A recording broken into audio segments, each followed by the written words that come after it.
تصور کریں آپ جنت میں ہیں، آئیں کچھ خوبصورت لمحات ہم تصور کرتے ہیں۔ فرض کریں آپ جنت میں ہیں اپنی زوجہ کے ساتھ اور سوچ رہے ہیں آج کیا کیا جائے، کہیں باہر جائیں، دودھ اور شہد کے آبشاروں کے نیچے اپنے تخت پر بیٹھیں اور جنت کی کستوری کی مہک سے لطف اندوز ہوتے ہوئے جنت کے مشروبات کا مزہ لیں۔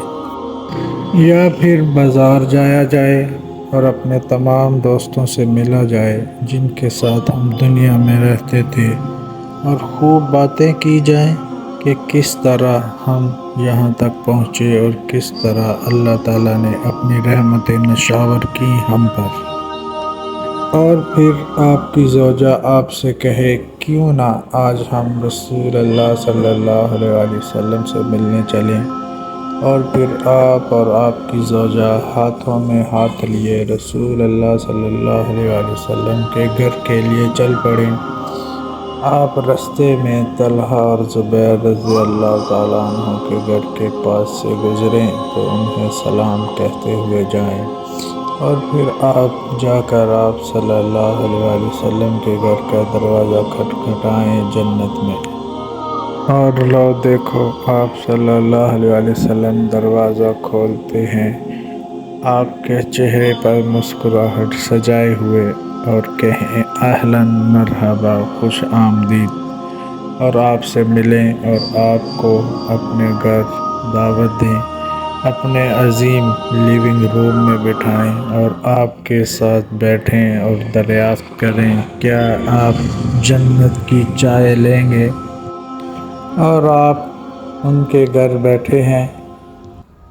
اور ساتھ چائے پی رہے ہیں، رسول صلی اللہ علیہ وسلم آپ کے سامنے بیٹھے ہیں اور ان کی پوری توجہ آپ کی جانب ہے۔ ذرا تصور کریں کیا باتیں ہوں گی وہاں،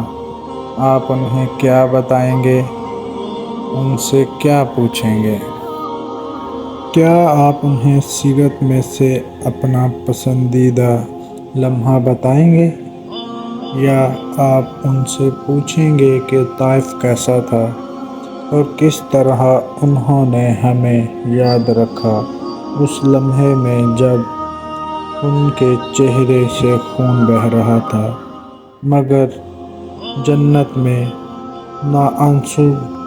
ہی ہیں نہ کوئی ڈر ہے، صرف کامیابی اور قربانیوں کی مٹھاس ہے۔ سوچیں کہ آپ صلی اللہ علیہ وسلم آپ کو کوئی قصہ سنا رہے ہیں اپنا اور عائشہ رضی اللہ تعالیٰ عنہ کا، یا اس وقت کا جب انہوں نے انس رضی اللہ تعالیٰ عنہ کو کھیلتے ہوئے پکڑا تھا۔ کیسا ہو اگر رسول صلی اللہ علیہ وسلم آپ کو بتائیں کہ انہوں نے کیسے آپ کو یاد کیا، یا وہ کیسے آپ کا نام جانتے تھے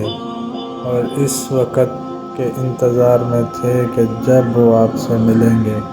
کیسا ہو اگر رسول صلی اللہ علیہ وسلم آپ کو بتائیں کہ انہیں یاد ہے آپ کا سلام ان تک پہنچا تھا اور میں نے اس کا جواب دیا تھا۔ کیسا ہو اگر بات چیت کے اختتام پر آپ صلی اللہ علیہ وسلم خود